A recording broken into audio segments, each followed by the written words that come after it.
नमस्कार, मी श्वेता वडके दांडेकर. बुलेटिनमध्ये तुमचं स्वागत. आणि आता पाहूयात महाफास्ट न्यूज 100. अखेर 7व्या दिवशी मुख्यमंत्र्यांसोबतच्या 7 तासांच्या प्रदीर्घ चर्चेनंतर ज्येष्ठ समाजसेवक अण्णा हजारेंनी उपोषण मागे घेतलं. लोकपाल, लोकायुक्त आणि शेतीमालाला योग्य दराबाबत ठोस लिखित आश्वासन मिळाल्यावरच अण्णांनी उपोषण सोडण्याचा निर्णय घेतला. अण्णांच्या मागण्या मान्य करण्याचं ठोस आश्वासन मुख्यमंत्र्यांनी दिल्यानंतर अण्णांनी उपोषण सोडलं आणि यावेळी अण्णांच्या डोळ्यात पाणी तरळलं. बोलतानाही त्यांना गहिवरून आलं.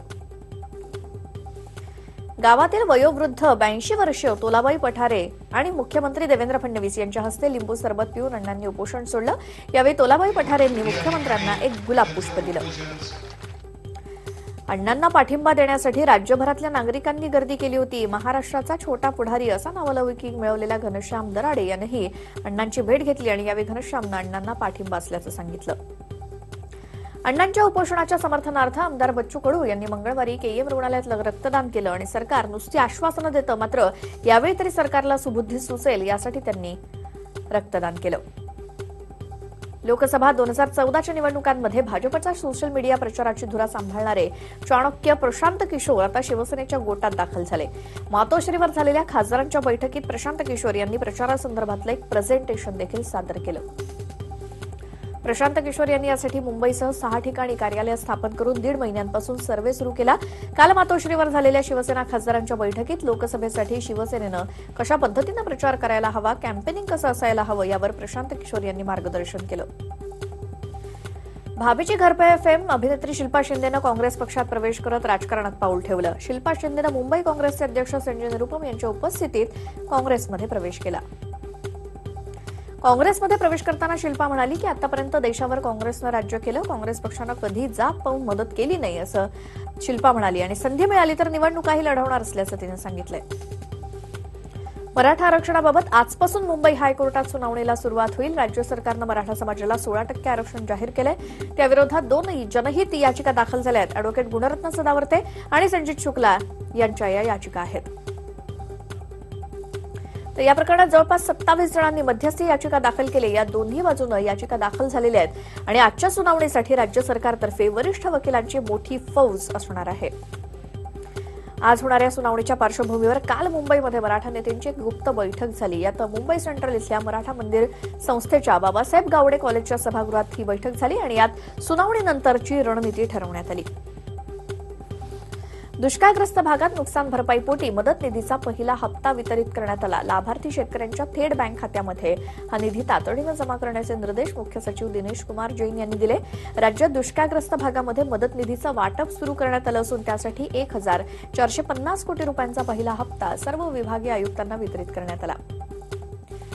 खासदार पूनम महाजन यांनी आधी घरातील महाभारत सांगा, त्यांच्या घरात काय झालं ते लोकांना माहीत झालं पाहिजे, त्यानंतर शरद पवारांवरती टीका करण्याचं धाडस पूनम महाजन यांनी दाखवावं अशी संतप्त प्रतिक्रिया राष्ट्रवादीचे प्रवक्ते नवाब मलिक यांनी दिली. भारिप बहुजन महासंघाचे राष्ट्रीय अध्यक्ष तसंच वंचित बहुजन आघाडीचे नेते प्रकाश आंबेडकर यांच्या उपस्थितीत हिंगोलीत सत्ता संपादन मेळावा पार पडला. रामलीला मैदानात झालेल्या या मेळाव्यात वंचित बहुजन महाआघाडीचे कार्यकर्ते मोठ्या प्रमाणात होते. 2014 नंतर देशाचा विकास जोरदार सुरू आहे असं म्हणत संघाचे 2ऱ्या क्रमांकाचे नेते सरकारी वाह भैयाजी जोशी यांनी सरकारच्या कामाचं कौतुक केलं. रामटेक इथे कवी कालिदास संस्कृत विद्यापीठाच्या नामकरण सोहळ्यात ते बोलत होते.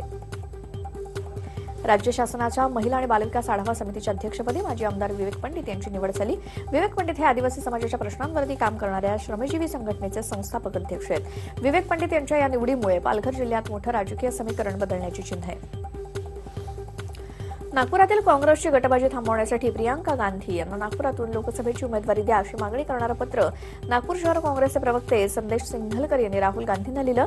2014च्या लोकसभा निवडणुकीत गटबाजीमुळेच काँग्रेसचा पराभव झाला होता. राज्य विधिमंडळाचं अर्थसंकल्पीय अधिवेशन येत्या 25 फेब्रुवारीला सुरू होईल. अर्थमंत्री सुधीर मुनगंटीवार 27 फेब्रुवारीला राज्याचा अर्थसंकल्प विधिमंडळात मांडतील. 25 फेब्रुवारी ते 2 मार्च असा राज्य विधिमंडळाच्या अधिवेशनाचा कालावधी आहे. 1 एप्रिलपासून पालिका कर्मचाऱ्यांसाठी 7व्या वेतन आयोगात प्रत्यक्षात अंमलबजावणी होणार आहे. मुंबई महापालिका कर्मचारी संघटना आणि आयुक्त अजय मेहता यांच्यातील बैठकीत पालिका कर्मचाऱ्यांच्या अंतरिम वेतनवाढ आणि 7व्या वेतन आयोगावर चर्चा झाली. ही बैठक सकारात्मक झाल्याचं कळतंय. रत्नागिरीमध्ये रत्नागिरी जिल्ह्यातल्या प्रस्तावित नाणार रिफायनरी प्रकल्पासाठी सरकारकडून नेमलेल्या सुप्तांतर्गत समितीला रत्नागिरीमध्ये ग्रामस्थांनी जोरदार विरोध केल्यानं अवघ्या 1.5 तासात समितीला आल्यापावली परतावं लागलं आणि समितीला शासकीय जागेचा वापर करता येणार नसल्याचा दावा करत ग्रामस्थांनी सभागृहात गोंधळ घातला. त्यामुळे 1.5 तासात समितीला गाशा गुंडाळावा लागला. राज्याच्या इतिहासात प्रथमच परिवहन महामंडळात यवतमाळ जिल्ह्यातील अनुसूचित जमाती प्रवर्गातील 21 मुलींची वाहन चालक म्हणून नियुक्ती करण्यात आली. निवड झालेल्या मुलींच्या अभ्यासपूर्व प्रशिक्षणाला सुद्धा सुरुवात झाली आहे. पुण्यातल्या वडापाव प्रेमींसाठी एक धक्कादायक बातमी. कॅम्प परिसरात प्रसिद्ध असलेल्या गार्डन वडापाव सेंटरवर एफडीएनं धडक कारवाई करून टाळं ठोकलं. अस्वच्छ कामगार, किडक्या बटाट्यांचा वापर होत असल्याची माहिती एफडीएला मिळाली होती. इथे पावाची नीट तपासणी सुद्धा होत नाही, पिण्याचं पाणी अस्वच्छरित्या ठेवलं जातं, एकूणच अस्वच्छता असते अशा तक्रारी होत्या आणि त्या आधारेच मंगळवारी ही कारवाई झाली. कॅम्पातल्या गार्डन वडापावसह अख्तर केटरर्स आणि बागवान हॉटेलवर सुद्धा एफडीएनं कारवाई केली. पिंपरी चिंचवडमधल्या पवना नदीत गेल्या 3 ते 4 दिवसांपासून मासे मृतावस्थेत आढळत आहेत. शहराला याच नदीतून पाणी पुरवठा होतो, मात्र अचानक मासे मरत असल्यानं नागरिकांचंही आरोग्य धोक्यात आलंय. या नदीत जीवघेणं रसायनयुक्त पाणी मिसळल्यानं ही परिस्थिती ओढावल्याची शक्यता वर्तवली जाते. सोमवारीही मृत मासे काढले होते. कालही मोठ्या प्रमाणात मासे सापडले. त्यामुळे नदीमध्ये रसायनयुक्त पाणी सोडतंय कोण याचा शोध घेण्याची मागणी आता होऊ लागली आहे. नाशिकच्या पंचवटी भागात जलशुद्धीकरण केंद्र आणि जलवाहिन्यांच्या दुरुस्तीच्या कामांमुळे आज पाणीपुरवठा बंद असेल. उद्या कमी दाबानं पाणीपुरवठा होईल. त्यामुळे नागरिकांना 2 दिवस पाणी जपून वापरण्याचं आवाहन पाणीपुरवठा विभागानं केलंय. राज्यातील निम्मी म्हणजे साधारण 45% जमीन उथळ म्हणजेच मुरमाड आहे. त्यामुळे ही जमीन कापसासाठी योग्य नाही असं केंद्र सरकारच्या राष्ट्रीय मृदा सर्वेक्षण विभागानं सांगितलंय. जमिनीचा अभ्यास करून या खळबळजनक वास्तवानंतर आता शेतकरी आणि सरकारपुढे मोठा प्रश्न आहे. दादर रेल्वे स्टेशनच्या प्लॅटफॉर्म क्रमांक 3 वर रेल्वेतून खाली पडून 2 डब्याच्या गॅपमध्ये जाणाऱ्या तरुणीला महाराष्ट्र सुरक्षा दलातील जवान शिवाजी केदार यांनी खेचून तिचे प्राण वाचवले. सकाळची 9:42 ची सीएसएमटीला जाणारी स्लो लोकल थांबून सुरू झाल्यानंतर 20 ते 22 वर्षाची तरुणी महिलांच्या डब्यातून खाली पडली होती. पीएमपीच्या प्रवाशांची संख्या दिवसेंदिवस वाढते. त्या तुलनेत बसच्या अनियमित आणि अपुऱ्या फेऱ्या आहेत. त्यामुळे पीएमपीनं प्रवास नको रे बाबा असं म्हणण्याची वेळ प्रवाशांवर आली आहे. नागपूर महापालिकेची परिवहन सेवा असलेल्या आपली बसमध्ये आता दिव्यांग व्यक्तींना मोफत सेवा मिळेल. आतापर्यंत 75% आणि सोबतच्या व्यक्तीला 50% सूट मिळायची. मुंबई महापालिकेचा 216 कोटींचा मालमत्ता कर थकवणाऱ्यांना बड्या धेडांना दणका देण्यास प्रशासनानं सुरुवात केली. यात 25 मालमत्तांवर जप्तीची तर 7 मालमत्तांचं पाणी तोडण्याचा निर्णय घेण्यात आलाय. National Sport Club, Aamir Parks and Amusement Private Limited, HDIL, Bombay Dyeing Company आणि सनशाईन बिल्डर्स इत्यादी मालमत्ताधारकांचा यात समावेश आहे. यवतमाळ जिल्ह्यातल्या दिग्रस इथल्या माजी मंत्री संजय देशमुख यांच्या चिंचोली इथल्या निवासस्थानी काल आयकर विभागाच्या पथकानं धाड टाकली. देशमुख हे काँग्रेस सरकारमध्ये असताना क्रीडा राज्यमंत्री होते आणि काँग्रेस सोडून ते भाजपात प्रवेश केलाय. घणसोलीतल्या पाम बीच मार्गावर शनिवारी रात्री 8:30च्या सुमारास एका विदेशी महिला संशयास्पदरित्या पॅराशूटमधून उतरून एका व्यक्तीसोबत निघून गेल्याच्या घटनेनंतर पॅराशूटमधून उतरलेली ती परदेशी व्यक्ती कोण या घटनेनं नवी मुंबईत खळबळ उडाली आहे. पोलिसांनी केलेल्या तपासणीत 2 व्यक्ती चालत जाताना दिसतायत सीसीटीव्हीमध्ये. मात्र उडून त्या पॅराशूटनं आल्याचा अद्याप तरी कुठलाही पुरावा आढळला नसल्याचं पोलीस म्हणतात. बदलापुरातल्या हेंद्रेपाडा भागात श्यामल माळगावकर या महिलेचं मंगळसूत्र 2 अज्ञातांनी धूम स्टाईलनं लांबवलं. हा प्रकार सीसीटीव्हीत कैद झाला असून पोलीस तपास करतायत. वसई विरार नालासोपारा परिसरात दिवसा ढवळ्या घरफोडीच्या घटनांनी नागरिक हैराण झाले. नालासोपाऱ्यात एका घराची करडी कोयंडा तोडून घरफोडी करण्याचा प्रयत्न चोरट्यांचा फसला. मात्र चोरटे सोसायटीच्या सीसीटीव्हीत कैद झाले. याबाबत अज्ञात चोरट्यांविरोधात नालासोपारा पोलीस ठाण्यात गुन्हा दाखल करून पोलिसांनी त्यांचा शोध सुरू केलाय.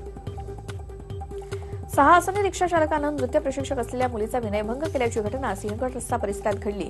तरुणीनं चालत्या रिक्षातून उडी मारल्यानं तिनं आपलं प्राण वाचवले.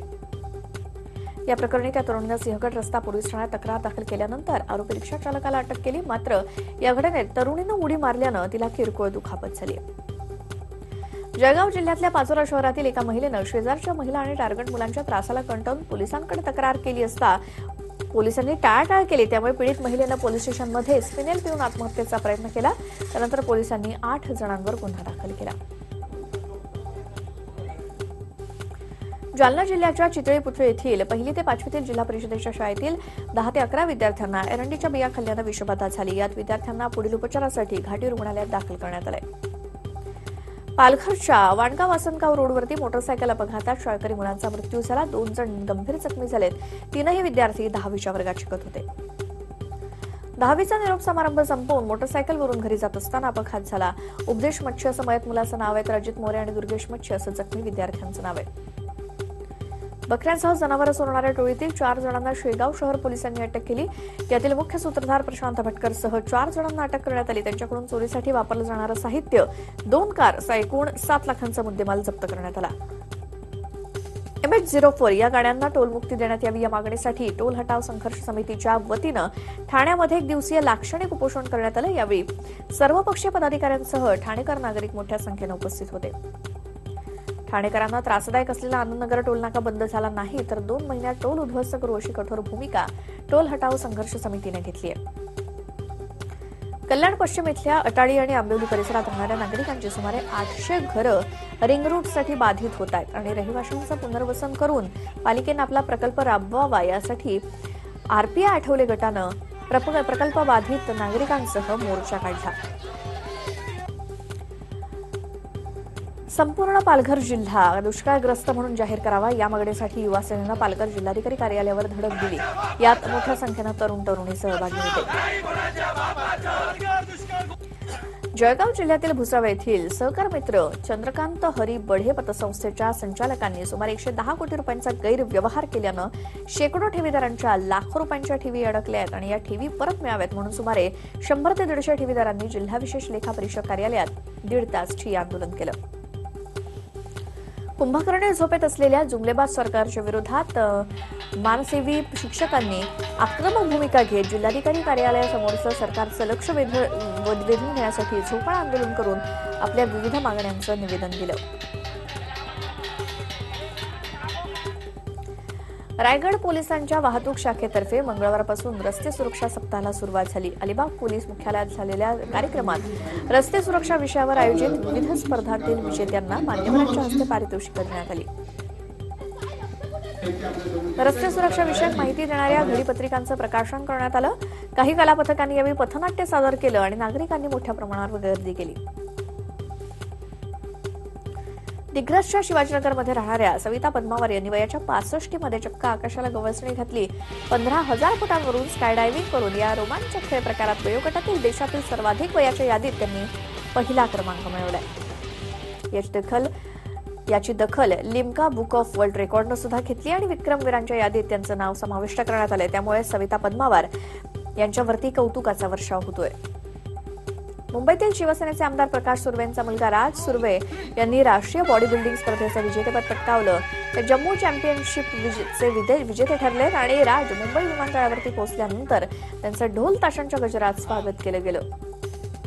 विजयाचं श्रेय त्यांनी आपल्या आईला दिलंय. राज जिममध्ये दररोज 8 ते 10 तास व्यायाम करतात आणि या मेहनतीचं फळ त्यांना आज मिळालं. या विजयानंतर त्यांनी आशिया चॅम्पियनशिप विजयाचं ध्येय ठेवलंय. मुंबई पोलिसांमध्ये ज्या पोलिसांचं पोट सुटलेलं आहे, ज्या पोलिसांचं वजन जास्त आहे, अशा मुंबई पोलिसांसाठी नायगाव पोलीस कॅम्पमध्ये आरोग्य शिबिर आयोजित करण्यात आलं.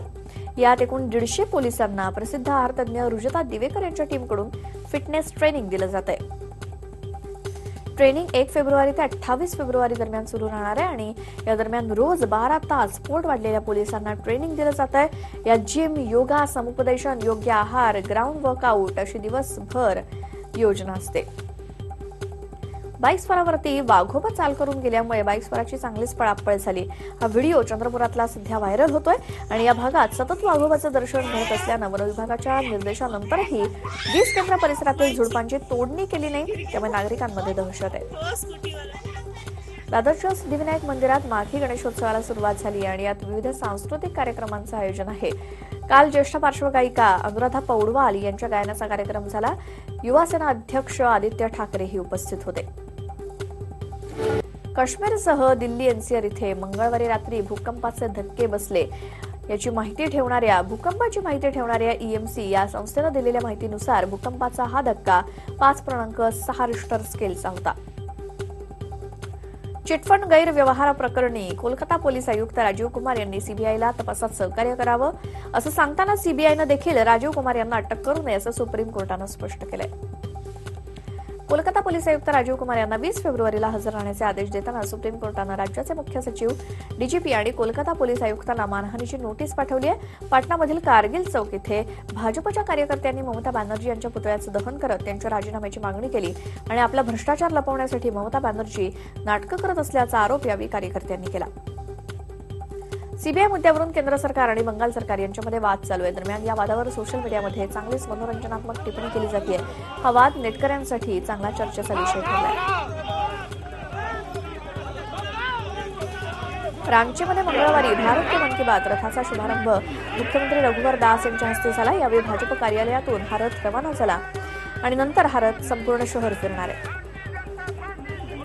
केंद्रीय मंत्री पियुष गोयल यांनी 1 फेब्रुवारीला मोदी सरकारचा अंतरिम अर्थसंकल्प सादर केला. त्यावेळी राहुल गांधींनी केलेलं ट्विट पहिल्या क्रमांकावर होतं. या बाबतीत नरेंद्र मोदींचं ट्विट 4थ्या आणि पीएमएचं ट्विट 5व्या क्रमांकावर होतं. मंगळवारी लुधियानाच्या सर्किट हाऊसमध्ये राजकीय पक्षाच्या बैठकीचं आयोजन करण्यात आलं, ज्यात अनेक लोक सहभागी झाले. त्यापैकी एकाच्या गाडीत हत्यारं सापडली असून या प्रकरणी पोलीस तपास करत आहेत. पंजाबच्या अमृतसरमध्ये किसान संघ समितीच्या वतीनं धरणं आंदोलन करण्यात येत आहे. सहकारी संस्था, दुग्धशाळा यांच्याकडून शेतकऱ्यांना दुधाला योग्य भाव मिळत नसल्यानं शेतकरी हवालदिल झाले. कर्नाटकच्या मैसूरमधील सुत्तूर मठात एका कार्यक्रमादरम्यान फुग्यांमध्ये स्फोट झाला. या फुग्यांनी पेट घेतल्यानं 7, यामध्ये पुजाऱ्यासह 3 जण जखमी झाले. जखमींवर स्थानिक रुग्णालयात उपचार सुरू आहेत.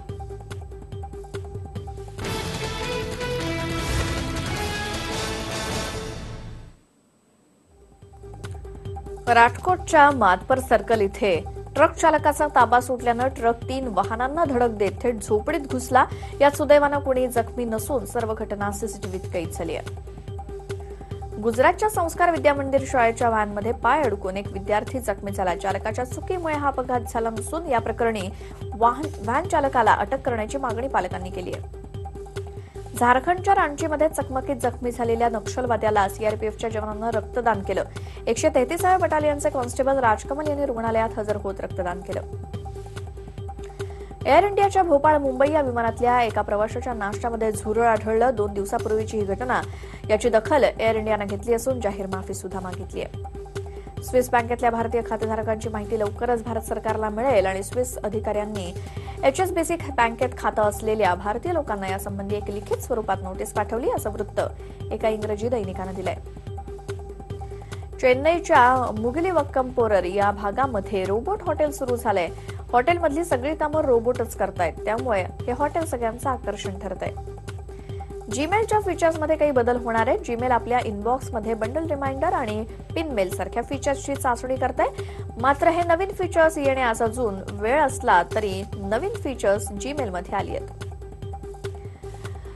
रिझर्व्ह बँक ऑफ इंडिया अर्थात आरबीआय येत्या 7 फेब्रुवारी म्हणजे उद्याच व्याजदरांची घोषणा करेल आणि एसबीआयच्या अहवालानुसार आरबीआय 0.25% कपात करण्याची शक्यता आहे.